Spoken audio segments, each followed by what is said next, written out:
क्यों रे माधवचो? तू बहुत जळत आहेस अगरबत्ती. बे माझं काम फक्त धुवा सोडत आहे, ते बी दुसऱ्याच्या गांडीतून. अबे तू पुन्हा माझ्या दुसऱ्या गर्लफ्रेंड वर डोळे टाकलास. अबे तर तुझा मिठूच नसेल दम.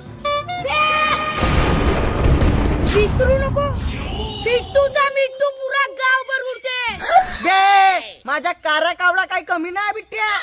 अबे माझी गर्लफ्रेंड गोरी गोरी पान आणि तुझा थोबडा कुत्र्याच्या गुबी सारखा कारा कारा. अबे तोच वाजवत बारा, ज्यादा राहायचं कारा कारा रंग. बे वासेल्या, तुझी का अवकात आहे बे माझी बरोबरी करायची. आता वेळ आल्या तुला इचगुराच्या लेंड्या खाऊन मरायची.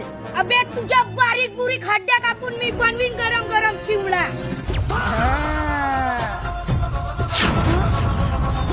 घ्या माझा कावडा.